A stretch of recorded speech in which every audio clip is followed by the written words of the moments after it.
co-hosts for the Sam and Sam Show, Sam McGinnis. I'd like to welcome on my other co-host, Sam Teets. How you doing? I'm doing great, McGinnis. It's good to be back with you after we had the NFL show earlier today.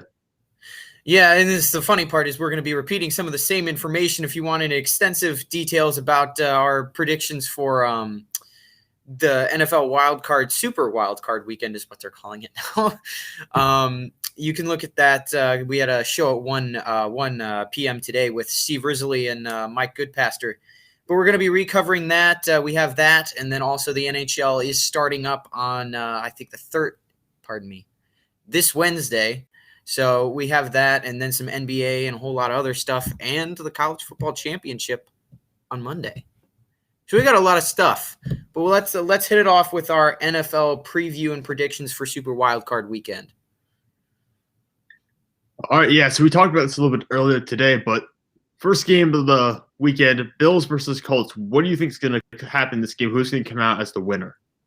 I think it has to be the Bills, but the problem comes down to me. There's a concern that if they try and make Phillip Rivers throw more than he can, they could end up in quite a spot because Phillip Rivers can't throw more than what do you say, 30 times a game? Yeah, roughly. I think you want to keep him below 30 attempts per game, I would think. But the problem is Josh Allen's going to be torching everybody. So if they try and make Phillip Rivers turn into something he's not, he'll throw picks, he'll make mistakes. So this for them to succeed here, it has to be a lot like the Tennessee Titans did to the Ravens last year during the playoffs. They have to run a lot and they have to keep Josh Allen off the field. Your thoughts? The only way I see the Colts winning is if Josh Allen does what he did last year in the playoffs, which is what total collapse basically in the wild card round. And it happened against Houston and Deshaun Watson last year. And Buffalo ended up losing again, and they probably should have won. However, a different quarterback right now than he was last year. He's a total quarterback, not even close to what he was in the past. He has not won a playoff game yet, which I think is a little weird. People talk about that with Lamar Jackson all the time, but hasn't won a playoff game yet. Well, neither has Josh Allen.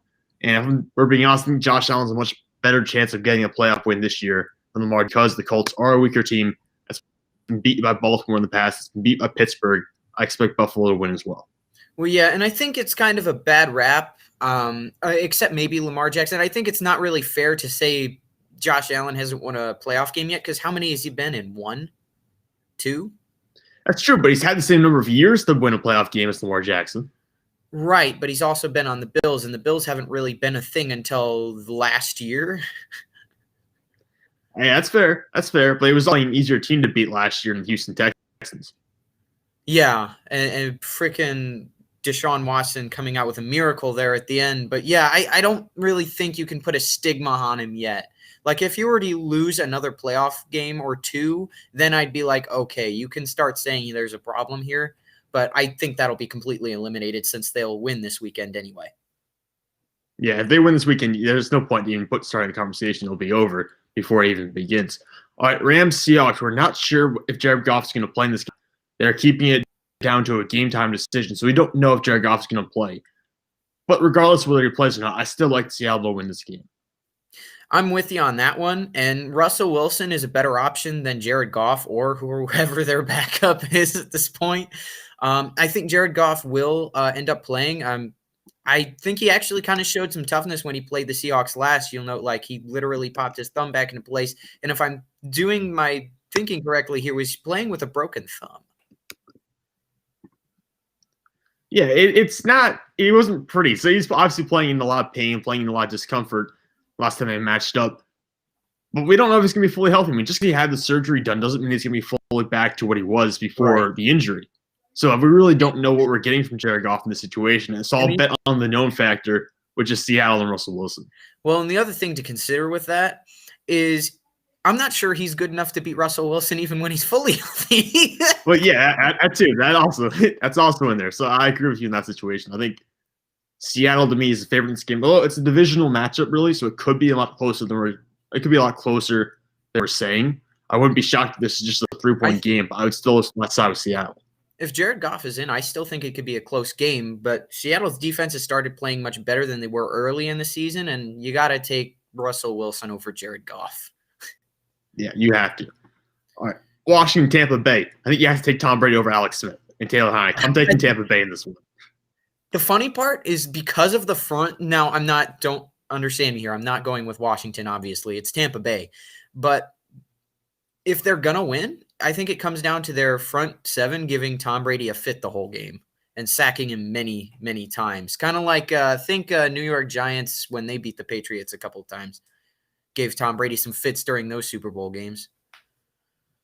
Yeah, it's going to have to be beating him with pressure. I mean, they have a decent defensive backfield, but not a stud one like Denver had when they beat New England to go to the Super Bowl. There's not that kind of defensive backfield in Washington right now. So if you're going to beat Tom Brady in the Buccaneers, you have to sack him 5 or 6 times this game. Otherwise, I don't see a way they're going to win. And frankly, even if they still sack him 5 or 6 times this game, Tampa Bay will probably still score 21 points. I don't know if Washington's offense is even good enough to put up 21 points at this time with whoever they have quarterback, whether it be Alex Smith or Taylor Heinicke.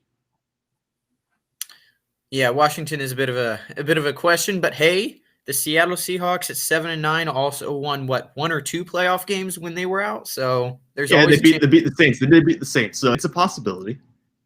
It's always a possibility. So keep that in mind. What's next? Ravens Titans. This in my mind is the best game weekend because I can see either team winning this one. I'm with you on that. You and I picked different for this one. I picked Baltimore earlier today, and you picked Tennessee. I picked Tennessee. So this could go either way, and I think that's why this was one of the only games. Even Mike was about to go Ravens, and then he switched it to the Titans at the last second.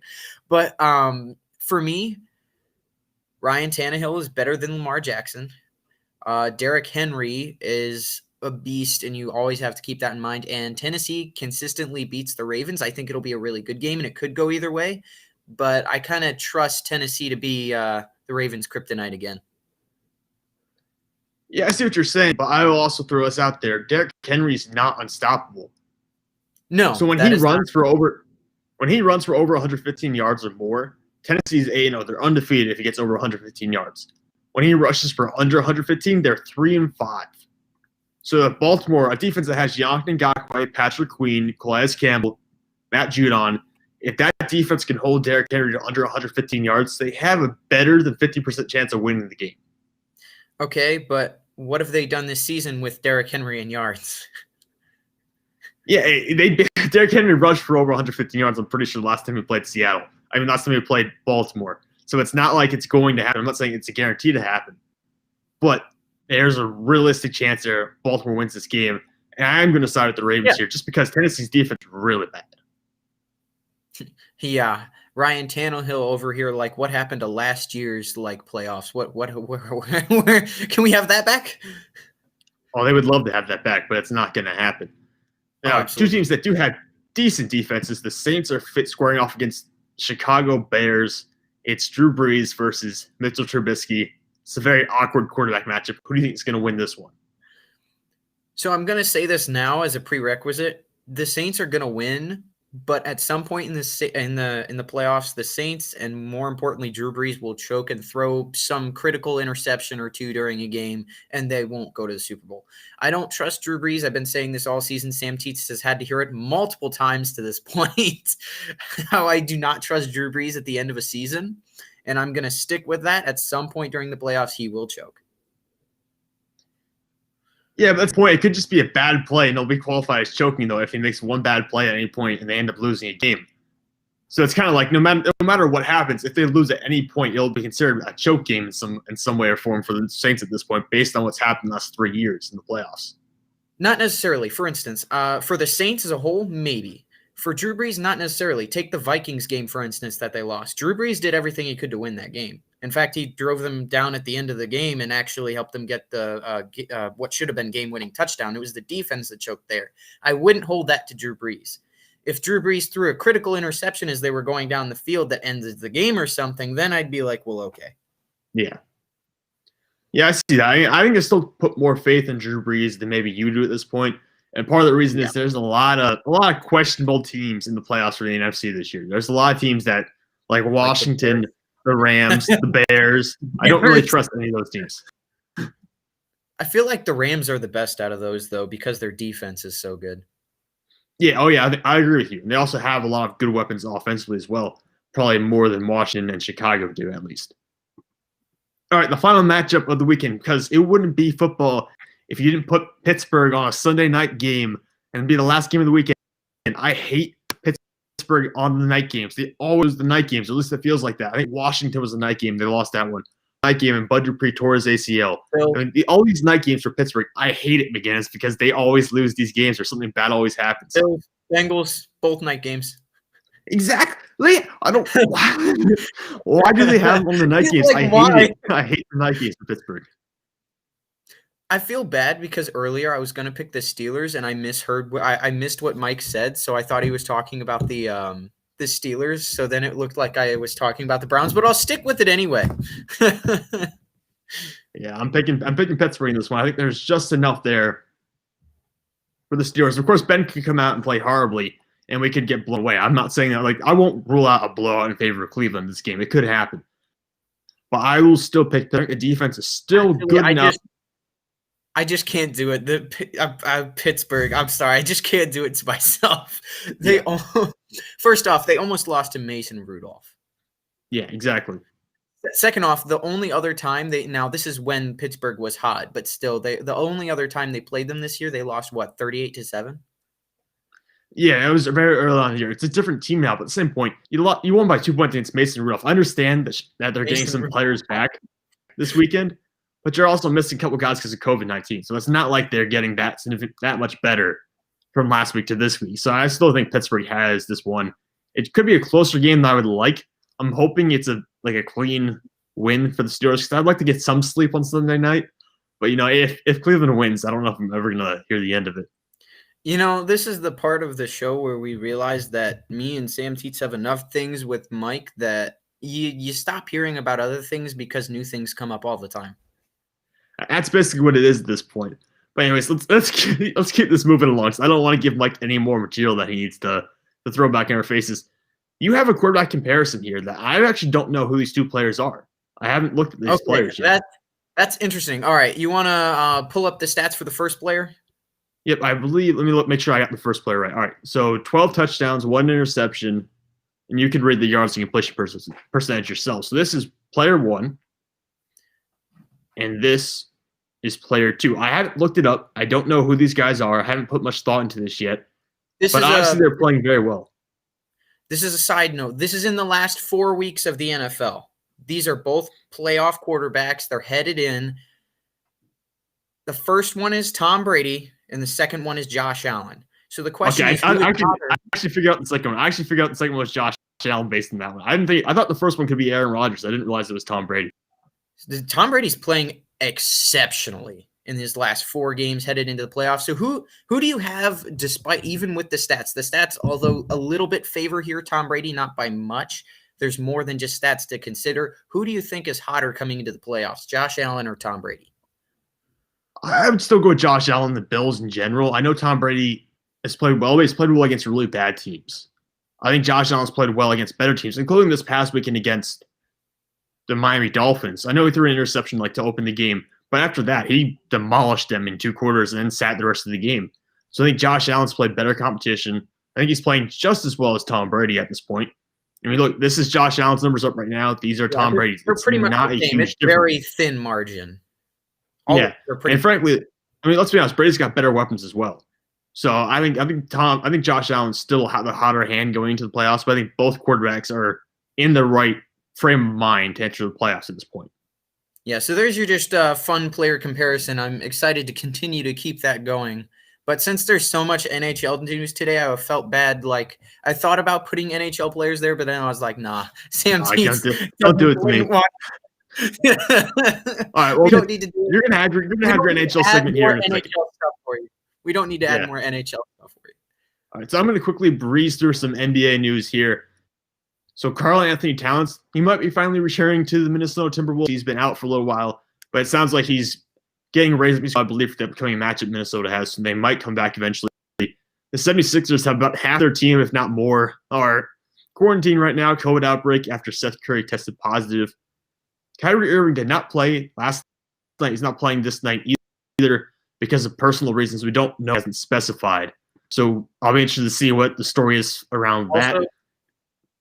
Hold up. Frankly, if Yep. it's a personal thing and it's important, we shouldn't be entitled to know.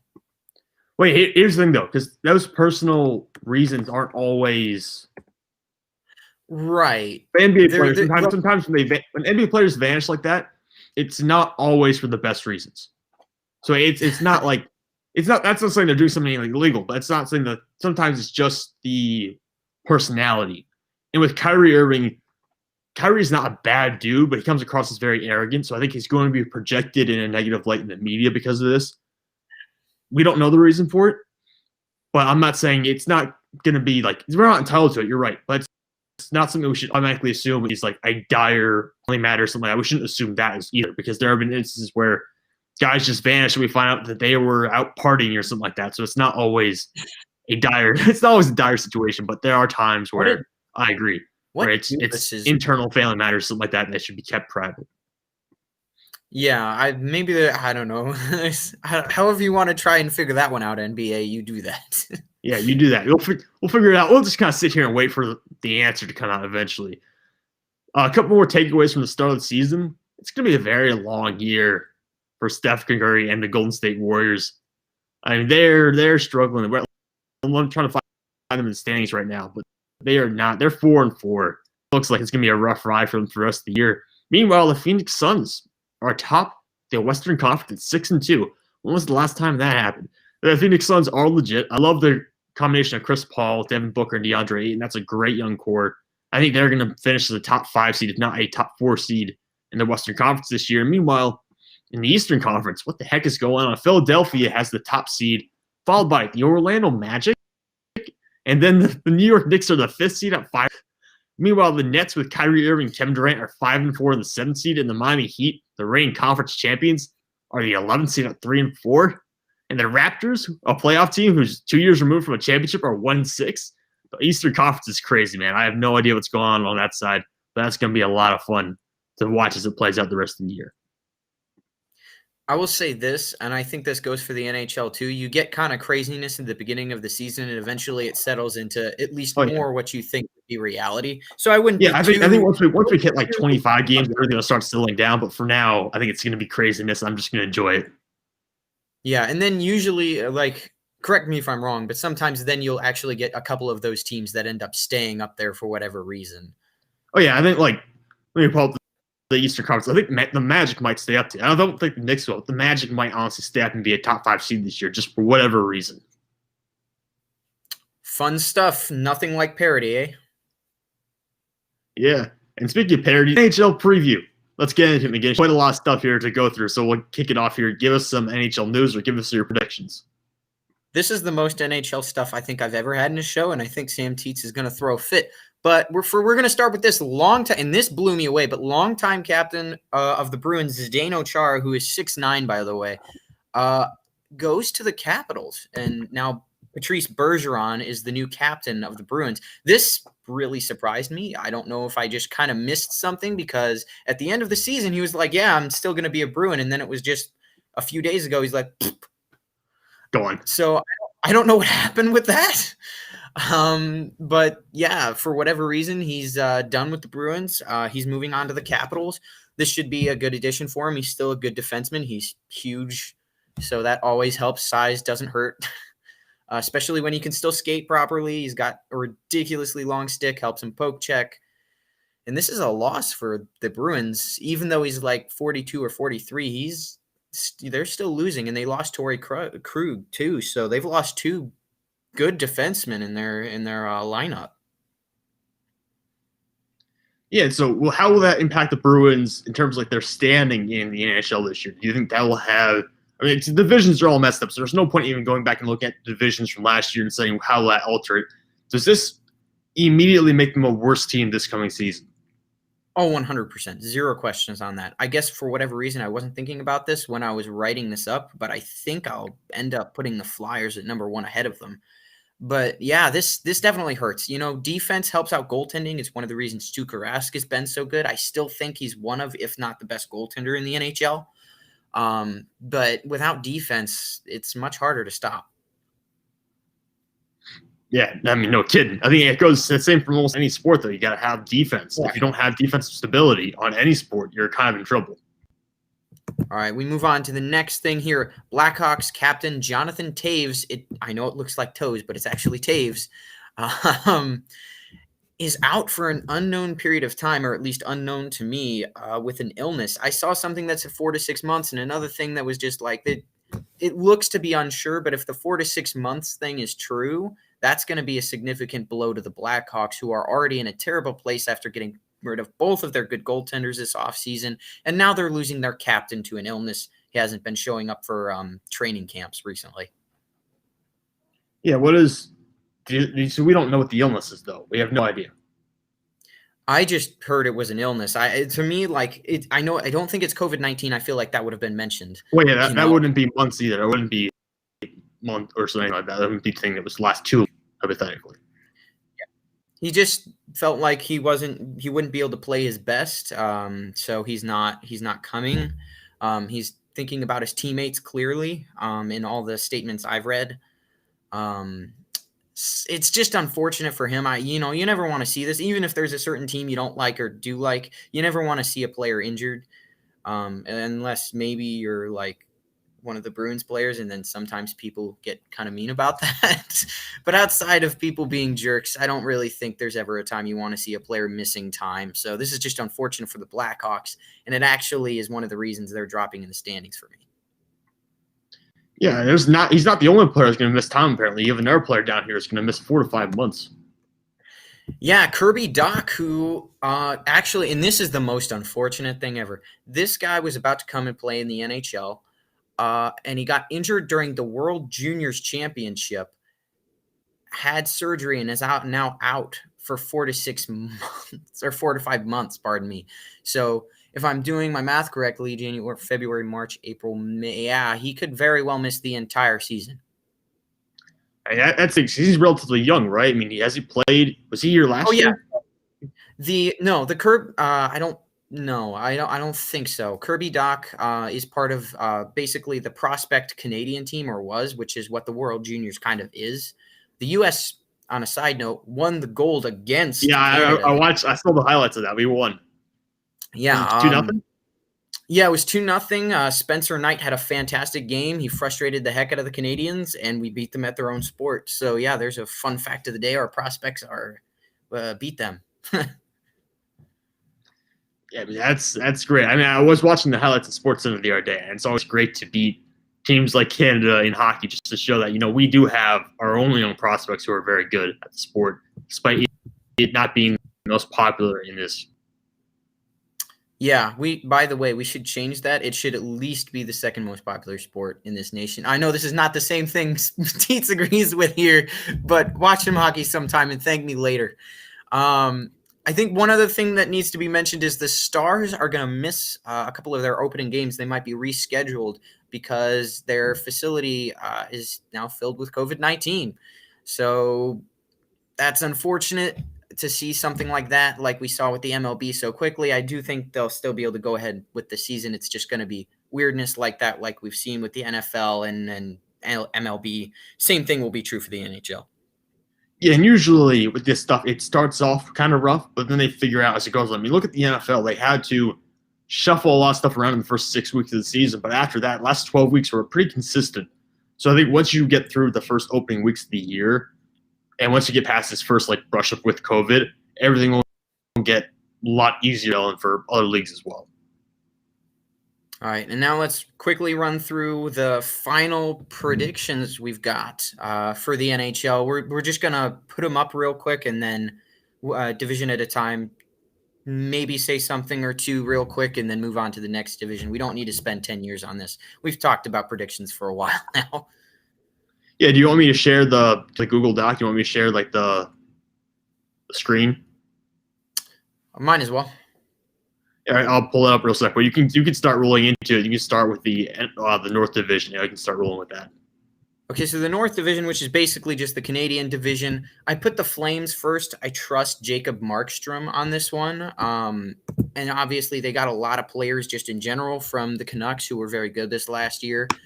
I think they can take the division here. They did well against the Edmonton Oilers last year also, who will be one of their biggest contenders for the division. So for me, this one is the Calgary Flames. Second, this is where I get into a little bit of trouble. I had a tough time between the Edmonton Oilers and Toronto Maple Leafs. I still have a hard time trusting Mike Smith for the Edmonton Oilers as starting goalie. He's hasn't been great the last 2 seasons, and I don't really think he's as good as some people think he is. So I don't really think that's a true good starting goaltender for them, and I think Frederik Andersen is better, but I still see the Oilers taking that one. Canucks lost a whole bunch of people. I put them at 4. Jets actually improved. They could make the playoffs, but I have them missing here. I'm not sold on them yet.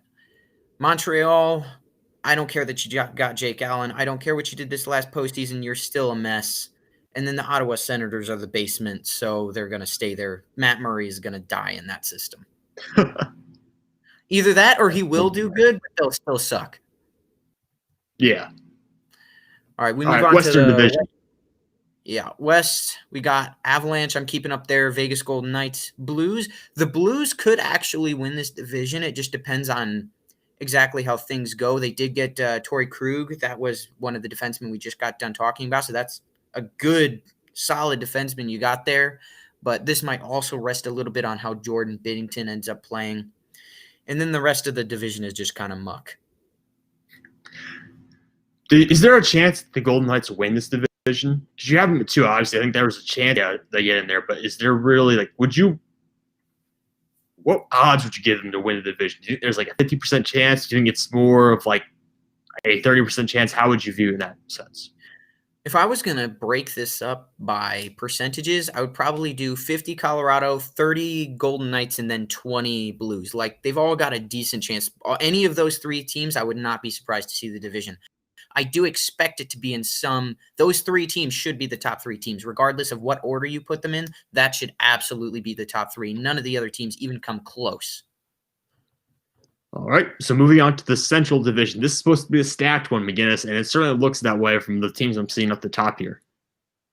Well, this should be the second or third most competitive division. I think the East definitely has to be number 1. But Tampa Bay, this is a question for me now. I'm still going to put them at the top because they're still loaded, but they're losing Kucherov for the whole season, who is their highest point scorer usually. How that's going to play, I don't know. But the Dallas Stars, I give them number 2. They're a very competent team. They'll do well. Carolina Hurricanes, very well-rounded.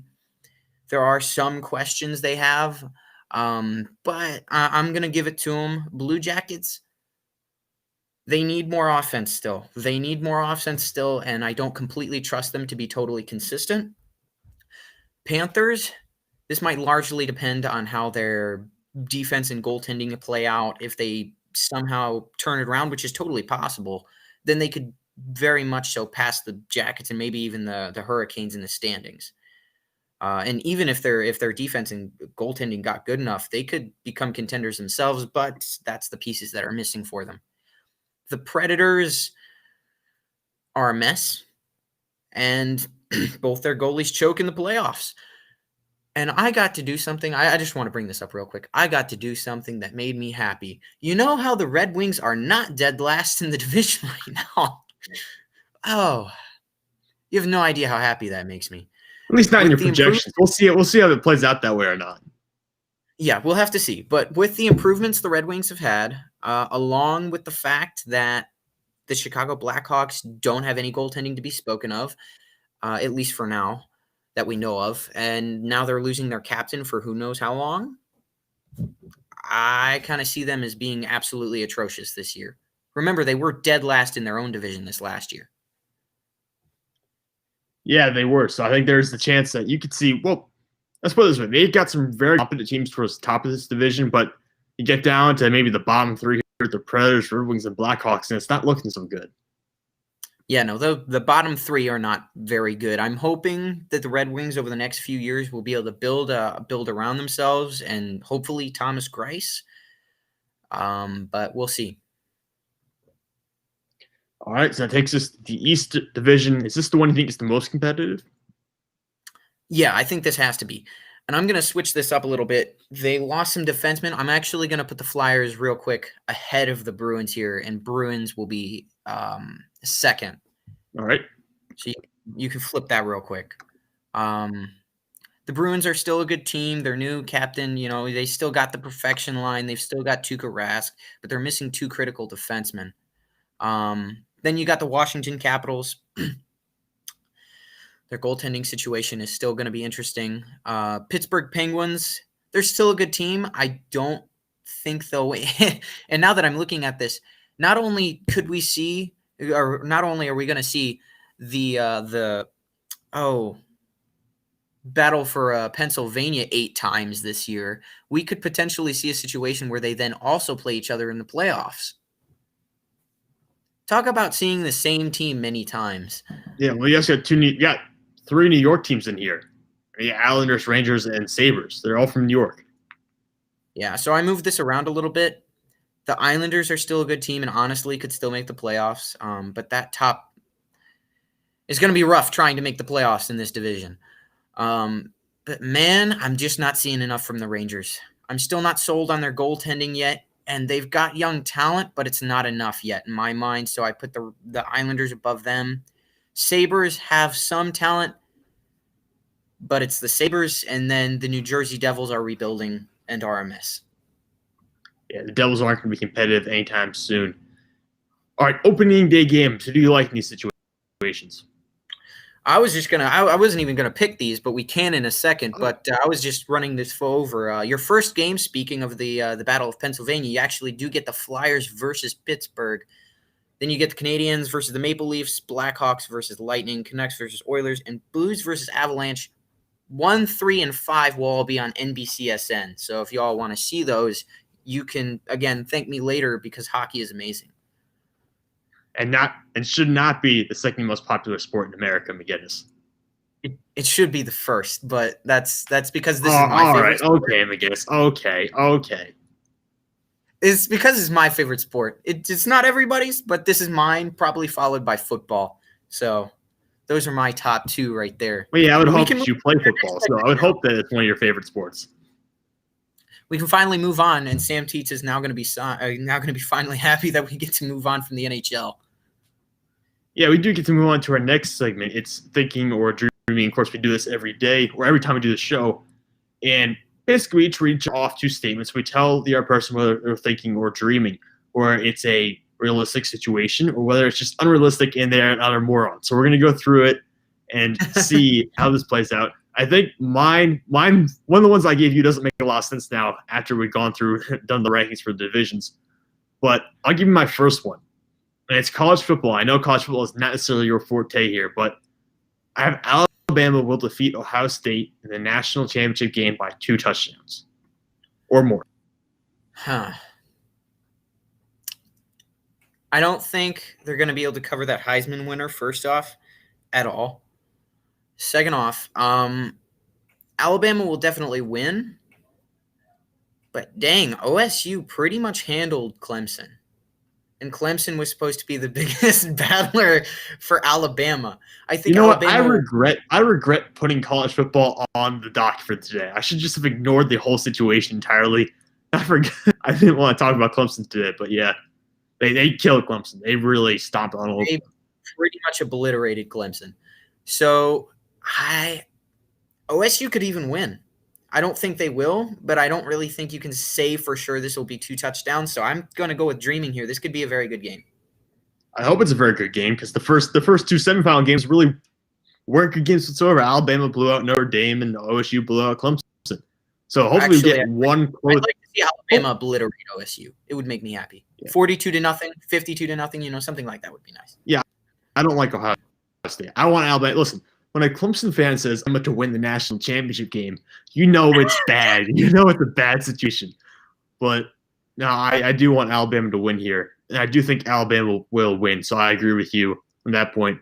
But I don't know about – I think they could win by 2 touchdowns. I don't know. This is a very tough game to pick. I like this game for the reason that it's very tough to pick. So hopefully we do get a good one here. But why don't you hit me with one of your thoughts? Okay, so we'll move on to mine here real quick. The Golden State Warriors will miss the playoffs. And now that you've talked about them so much, I feel like the answer is obvious from you, but yeah, still. Well, I don't know if it's entirely obvious. I mean, they're 4-4 right now, and you mentioned like things start to level out once we get to a certain point in the season. I said about 20 games in. We're 8 games in for the Warriors right now. They're 4-4. They're the 9th seed in the Western Conference, but I mean, the 4 seed is also 4-4. There's a bunch of teams that are 4-4 in the Western Conference. If I had to make one final decision right now, I would say this is thinking, because it's certainly a possibility. I will say it's probably unlikely. I think they could at least get the A seed. The A seed doesn't have to be a good team. It doesn't have to even be a team with a winning record. You can have teams get in like the Orlando Magic every year that have a losing record but will still make the playoffs. We've seen the Charlotte Hornets do it as well in the Eastern Conference. So I think we could still see them get in. But the Western Conference is loaded, and Steph Curry is trying to carry a very broken and damaged team. So I don't know. I think this came from you because it's certainly a possibility. Gotcha. You find it unlikely, though. Interesting. I saw something, I don't know if it was recent, but I saw something scrolling through my feed about him having the most points in a game he's ever had. Was that a re-highlight from another game, or was that this season? No, he had, not last night, but recently he had a 60-point game that they won, obviously. And the big talk around Steph Curry has been, because everyone likes to try to make the argument Steph Curry is overrated because they just don't like him. By the way. What? His back hurts, by the way, after that game. Oh, it has to. Yeah, it has to. I think it was the most points scored in a game since Devin Booker hit like 70 or something in a loss. So Steph Curry, the issue right now is he's got a bad team around him. There are some young pieces like James Wiseman who could develop into a good player, but that's years into the future. You've got Kelly Oubre, who ordinarily is a good player, but struggling a lot towards the start of the year. Andrew Wiggins, who just doesn't fit almost anywhere in the NBA at this point. It's just very strange player. It's hard to find a team that suits him, especially to play winning basketball with. It's going to be tough for Steph Curry. Everyone tries to underrate him. I think he's still a very good player. I still think this is the kind of guy who could be an all-NBA player and is still a future first ballot Hall of Famer. But of course, he's going to struggle a lot. Thompson, Draymond Green past his prime. I think it's only realistic that they'll struggle this year because it's a much different team than what he's used to having around him in the past several years where they've always been competitive. Well, there you go. All right, let's hear your second one. All right, so I originally said my original take was going to be the Central Division will disappoint and not be the most competitive division in the NHL. I'm going to change that. The East will disappoint and not be the most competitive division in the NHL. Okay, so let me get this straight. You think that the Boston Bruins, who, by the way, were like the best team in the NHL last year, sure, lost in pieces, but whatever, Alex Ovechkin, the Philadelphia Flyers, who have a tendency to beat good teams and have a great goalie in Carter Hart, both the New York teams, and this isn't going to be the best division in the NHL? No, you're dreaming. It's completely insane. Forget that thought. You can throw that in garbage. I immediately got the look of disappointment. In the same division, all these players. This might be better than the normal Metropolitan Division. I immediately got the look of disappointment on your face. I knew immediately what was coming, with the wrath that was coming after me for making this statement. It's either equal or literally worse than the other Metropolitan Division that existed. Now it's the East, whatever, but no. All right, so what you're telling me is I'm dreaming. You're completely insane. That's dreaming, 100%. I might be about to get a similar response, but the 76ers, and this is mine, the 76ers are a contender. All right, so let me frame this. The 76ers are currently the first seed in the Eastern Conference. They're 7-2. They have a new head coach, Doc Rivers. Their players are playing much better than they have in the past with Ben Simmons, Joel Embiid, and Tobias Harris just having a good year this year. They've added three-point shooting in Danny Green and Seth Curry. Shake Milton's been really good for them off the bench. If I was being just a pure analyst and not putting any of my feelings or emotions into this, I would say you're thinking that they are a competitor, of course, because they have so many good players, because they have a coach who's won a championship in the past. But I'm not going to be just an answer. I'm going to put some emotions in it and say, no, you're absolutely dreaming. because the Philadelphia 76ers are a cursed franchise that will forever dance around the idea of winning a national champion or winning a championship or winning an NBA title and find a way to lose. Yeah, they shoot themselves in the foot somehow. You know it's coming. Yeah, it happens. Here's what's going to happen. Someone's going to get hurt. Someone's going to go on a cold streak. Someone's going to request to be traded. Something will happen. COVID will the world. Whatever's going to happen. The Philadelphia 76ers will not win the NBA championship this year. They will not win the finals. They're not going to take home the trophy. It just won't happen.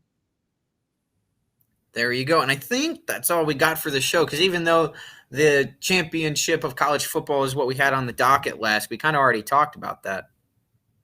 Yeah, I do want to take one more opportunity to point some stuff out, though, because I am a college football guy in a sense.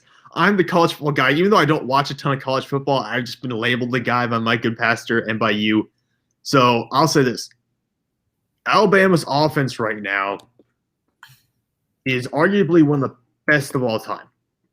That sounds crazy because saying statements like that never goes over well with anybody.